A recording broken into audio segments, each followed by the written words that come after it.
हवा वाकई बदल रही है और ये हवा कोई और नहीं बल्कि हमारे देश का जनजी बदल रहा है। मीडिया के मंचों तक पहुंचकर सत्ता पक्ष के नुमाइंदों से ऐसे सवाल दागे युवाओं ने कि प्रवक्ता महोदय के पसीने छूटने लगे। एक छोटा सा नमूना देखिए, फिर आपको पूरी पिक्चर दिखाते हैं। मेरा सवाल सुधांशु त्रिवेदी जी से है।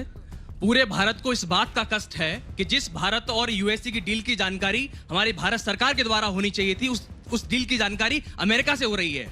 मेरा सवाल सुधांशु त्रिवेदी जी से है कि भारत और अमेरिका की जो ट्रेड डील है इसके दस्तावेजों को सार्वजनिक क्यों नहीं किया गया। मेरा सवाल पक्ष की तरफ है कि जो पुतिन जी के साथ हमारी मित्रता की बात की जाती थी, उसकी सशक्तिकरण की बात की जाती थी, तो हमारी सरकार क्या करने वाली है? क्या सच में जो ट्रंप ने हमें क्लेम किया है कि वो वेनेजुएला से लेंगे ऑयल, वो क्या हम लेंगे या फिर हम तो रशियन रिलेशनशिप पर आपका सवाल? जब इस यूएस इंडिया ट्रेड डील की टर्म्स एंड कंडीशन ही आज तक पब्लिक नहीं है, तो आप कैसे कह सकते हैं ये भारत के हित में है या फिर बस इस डील को देश के ऊपर बचाया जा रहा है? ट्रेड डील से क्या डेयरी सेक्टर पर क्या कोई इफेक्ट पड़ेगा? सर, ये जो बार बार ये फ्लक्चुएट हो रहा है टैरिफ में, ये इंडियन इकोनॉमी को हर्ट नहीं कर रहा? और अगर कर रहा है, अगर हमने ट्रेड फाइल कर दी इनके साथ, हम कर रहे हैं, तो आपको नहीं लग रहा ये वन साइडेड एग्रीमेंट है?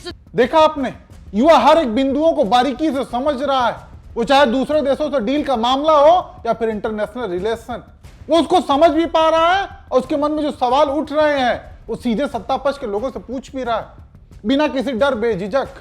और ये तो शुरुआत भर थी।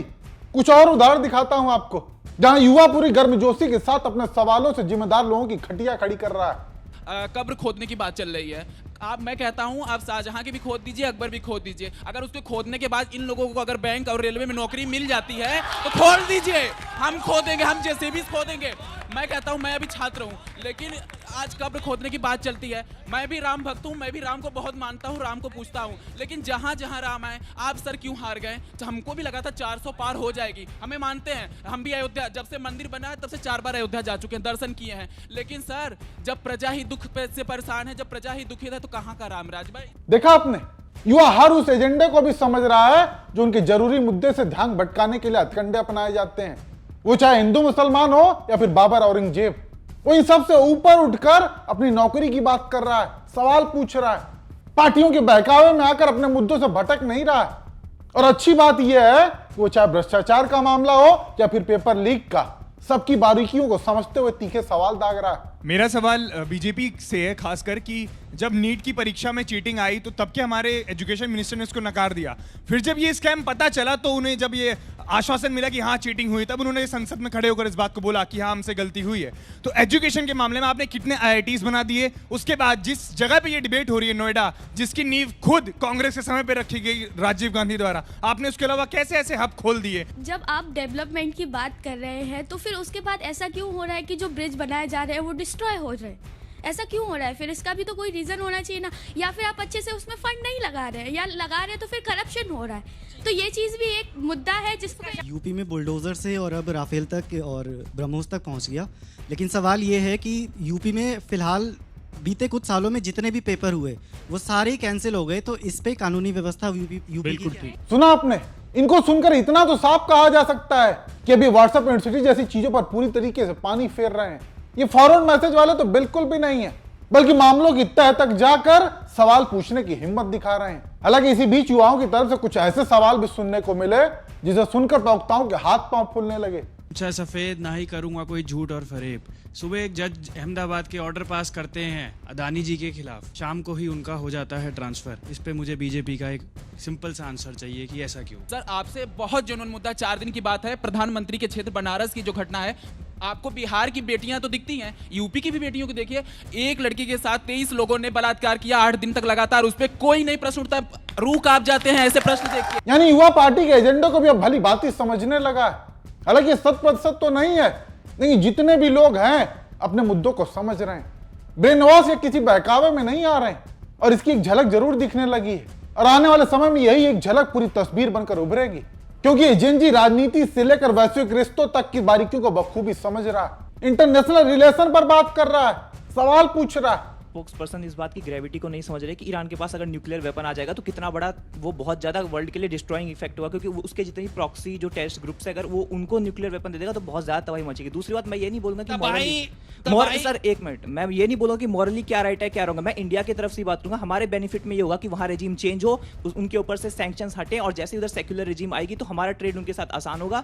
वो ऑयल अपना इंडिया से वैसे भी उनका सी बॉर्डर पास पड़ता है तो हमें ऑयल वैसे भी सस्ते में मिल पाएगा और इंडिया में ही ऑयल प्राइस फिर कम होंगे। हम देखिए ईरान से सब ऑयल हम खरीद रहे थे, ये अमेरिका के प्रेशर में आके हमने रोका है। ईरान की रजीम ने ऑयल को नहीं रोका है, अमेरिकन प्रेशर में आके हमने खुद अपने उस ऑयल इंपोर्ट को खत्म किया है। मैं कहता हूं जब तक अमेरिका की गुंडागर्दी, अमेरिका की सुपरमेसी रहेगी, हम जैसे देशों को, दूसरे देशों को वो गुलाम बनाता रहेगा। अगला सवाल की सुपरमेसी खत्म होना जरूरी है। मेरा सवाल सिर्फ इतना सा है कि नेता चुनना हो तो जनता, और अगर इस देश के आपसी मामले में जनता क्यों पिसती है, जनता की क्या गलती है इसमें? बिल्कुल जनता को नहीं पिसना चाहिए, विरोध ना करे जनता, अगर नहीं विरोध कर रही है, उनके विरोध को सुना जा रहा है। सर 1965 और 1971 में ईरान ने मिलिट्री एड्स प्रोवाइड किए थे पाकिस्तान को। 1990 से वो हमास को एम्यूनेशंस प्रोवाइड कर रहा है, जिसकी वजह से 2023 में उन लोगों ने हमला भी किया मैसेकर के पैलेस्टीन में। बट द थिंग इज, अगर वो हमला कर रहा है openly on Israel like Pakistan is doing India, then isn't it a terrorist nation? जैसा कि सर कह रहे थे कि भारत जो है अभी न्यूट्रल स्टैंड रखता है, परंतु मेरा एक सवाल है कि जैसे कि आपने देखा होगा कि POJK में जो हमास के लीडर्स हैं वो भारत के खिलाफ जहर फैलाते हुए पाए गए थे। 5 फरवरी 2025 को एक क्लिप आई थी जिसमें कि हमास के लीडर POK में भारतीय सेना और भारतीय सरकार के खिलाफ जहर घोल रहे थे। परंतु दूसरे तरफ जो ईरान के जो रेजिम है जो भी, वो भारत के सपोर्ट में, और जैसा कि आप देख सकते हैं अभी ट्रम्प टैरिफ के खिलाफ उन्होंने भारत का काफ़ी समर्थन करा है, और दूसरी ही ओर भारत का वहाँ पे एक स्ट्रैटेजिक प्रोजेक्ट चल रहा है चाबहार में।